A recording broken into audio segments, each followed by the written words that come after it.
Hello survivors and welcome to another Walking Dead Road to Survival video. In this video we're going to be taking a first look at S-Class Axel, who is going to be the next promo character coming to RTS. Visually, as you can see, he looks pretty normal, like pretty dumbed down. He has got the prison garments on. I think the trousers are from the prison, because they're obviously the orange trousers. The only way I could think they could visually made him look better was if he wasn't wearing the shirt that he's wearing. He was wearing like a bulletproof vest. That would have looked pretty cool. I think a lot of people were happy that he is wearing a shirt, however, compared to like the 3-star version of this character. Now he has got the saw blades on his right leg, as you can see, and this kind of ties into the other character that is in the game of Axel. I'm not sure if in the comic books he was known for having the saw blades. I guess someone would be able to tell me otherwise. But he is an alert character, as you can see. He has got an attached weapon, so I kind of like the look. I don't like the over-exaggerated looks a lot, but he has got a lot of accessories on. Accessorize, guys. Make sure you accessorize.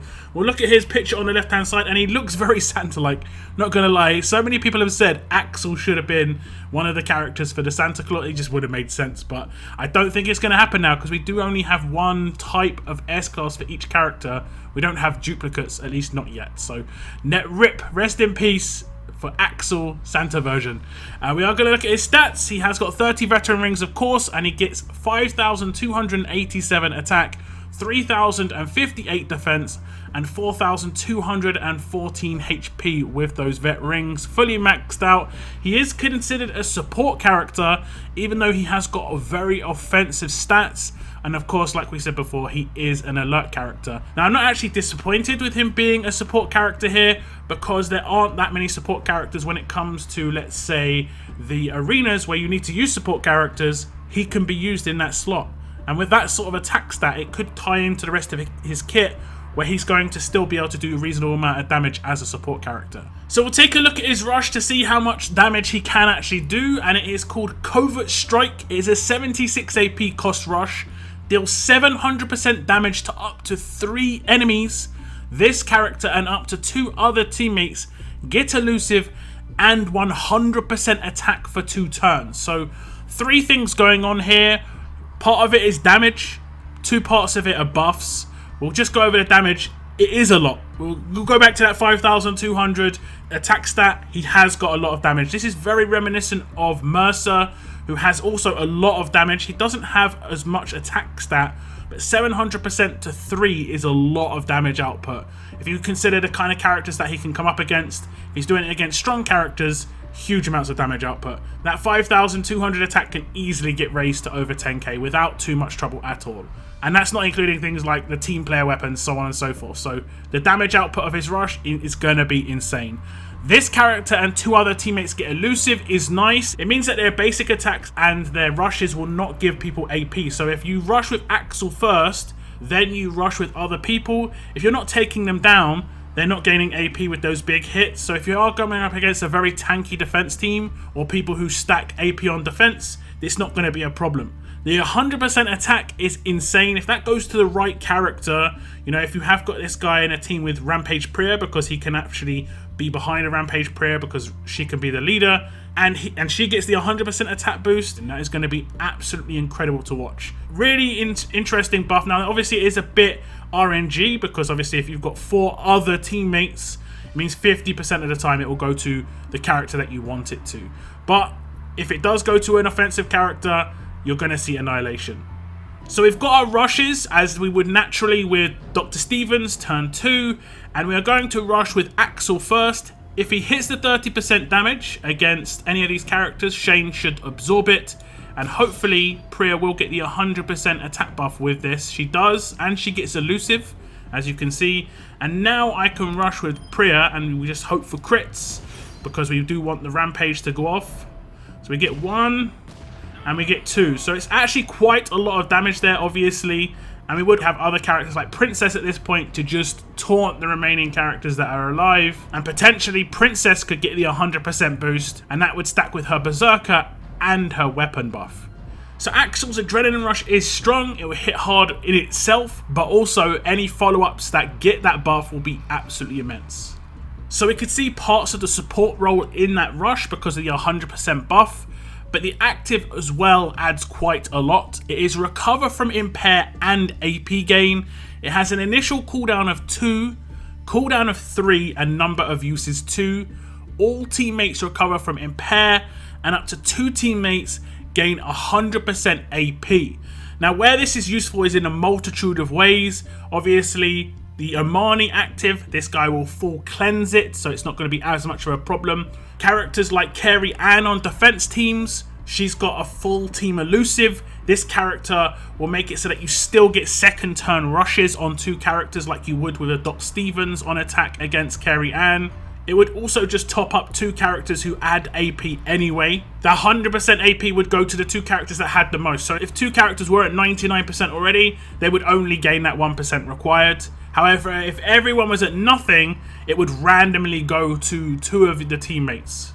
So when you come up against a Carrie Ann or a Carrie Ann team, she'll give elusive to all teammates, including herself. When you attack her with elusive, obviously you're not going to gain AP, and you're only going to gain AP when she attacks you. I gained 2 AP because she attacked me. I do the active of Axel, and it will give AP to Negan and Prayer. Now, I have tested this out, and he actually can give AP to himself in this situation if they are all at 0. If you want to guarantee it to go to certain characters, you will need to have AP to self weapons, like the tough 20% AP to self. So those 2 characters have the highest AP, and they'll be the guaranteed characters to gain it. And then obviously you can rush with these characters and take out potentially 1, 2, or multiple characters because of this. Now, I like this active a lot. Obviously, it would cleanse any impairs as well, and the impair cleanse would happen first, then the 100% AP gain would happen. So if characters were at 0 AP and they were impaired, they would obviously have that cleansed and gain the AP. So it's very, very effective at getting rushes early because this is an initial cooldown of 2. That means it's a guaranteed turn 2 rush for 2 characters. So far, I think Axel is offering quite good support role while still doing a lot of damage. But I will say what comes next is basically what makes Axel an elite level character. It is going to be his leader skill, and we'll read it out. It is all alert and fast teammates get 40% attack, a huge bonus to AP when attacking, and a 100% stun resistance for the first 2 turns at the beginning of each wave. So obviously the first part of this, all alert and fast teammates get 40% attack and a huge bonus to AP when attacking, is exactly like 6-star Michelle. We haven't had a leader like that in the S-Class era, so it's going to unlock certain teams for people. Gentleman and Arav on the same team, you know, different types of damage dealers, different types of support characters. Very interesting because of that first part. The second part, however, is obviously a 100% stun resist means immunity for your entire team for the first 2 turns. That is a hard counter for Mercer leads because if he's not going to stun you, he's pretty much doing nothing at that point because Mercer's lead skill is absolutely terrible without the stun hitting. It isn't very good at all. So this leader is a hard counter. The traits are also a hard counter to Mercer teams. Now, Mercer teams will do hard counter trait damage back, so it's sort of like the old Michelle versus Eric matchups in terms of the trait damage. But because Axel gives huge amounts of attack boost, AP boost, and Mercer does nothing past that stun, and it will be 100% immune here, this is just going to pretty much eradicate Mercer's from being the defense leaders going forward, because even if I don't have an Axel as my leader, people can't afford to have Mercer as a defense lead just for the potential that me or someone in my faction has Axel as a leader. So if we test out the leader skill against a Mercer, you can see everyone resisted and everyone's got 100% resist, and it's crossed out. That is like straight hard counter.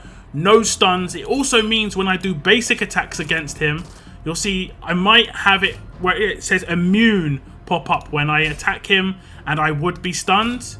You saw it say immune pop up. That's because obviously I'm immune to stun. That also means that Mercer's weapon on a defense team is not going to be anywhere near as useful. And that also includes alert characters with stun on defense. So obviously an extremely powerful leader skill, but even more powerful is the fact that in arenas, Mercer was a massive problem in Trait Arena, because you could use a Mercer lead in Trait Arena and not have anyone able to resist you because you can't use mods in Trait Arena. Now Axel will obviously hard counter him in Trait Arena, and he'll be useless in terms of going from like full on can't be resisted to always resisting. Massive change in terms of how powerful Mercer's going to be now. There is of course a 5-star version of Axel as well, and the stun resist for the 5-star version is 25%, and the stun resist of the 6-star version is 50%. This will also work in trait arenas and obviously raids. Now it is worth mentioning as well that this 50% stun resist does not stack with mods. Whichever resist is higher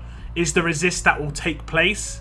I have tested this out with 53% on a stun resist mod, and the leader skill just doesn't work on that character who has above 50% stun resist. So it is a non-stacking leader skill for the 5-star and 6-star, but obviously for the S class, it is 100%. So it is going to be a full immunity to stun. So now Axel is obviously next level powerful, but this isn't all he's going to bring to the table. It is also going to have a weapon that is quite good too. If we check it out, it has got 30% HP, a medium bonus to AP when taking damage, confuse when attacking, a better chance to confuse the enemy for 2 turns. So the 30% HP is a bit questionable. You probably want to go offensive with that, if I'm honest. If you use him on an attack team, his damage output is still going to be pretty good. However, you could just make him a tank and see him more to be more of a support character on an attack team. His percentage rush is so high that it will still do damage. I do not have any offensive mods on my Mercer, and his rush is insane, and he has 800% to 3.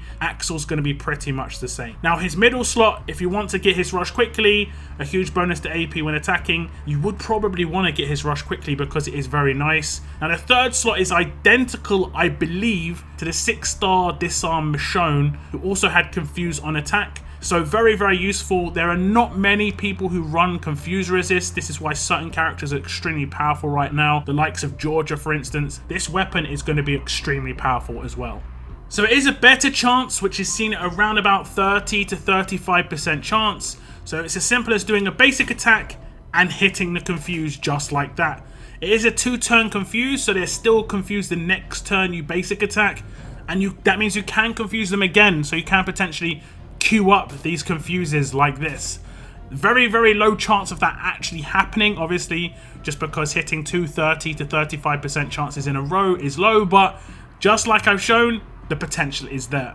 So overall, Axel is very powerful, and it counters one of the older metas in the game. It has become more of a free-to-play meta now, which is going to be problematic for some people in terms of defense leads, especially as Angel was not handed out in the last time the Gold Bars character was released. There are going to be some people who are going to have problems on defense teams potentially now. I'm going to just straight up say we're going to see a lot more Pete leads running around, and definitely some more Angels. And I do think that's probably going to be the long-term end of Mercer as a lead. You might just see him now and again, or maybe on someone who tries to use a switch team in War, where they switch between 2 different defense teams, going from a Mercer lead to a non-Mercer lead, just to try and mess with people.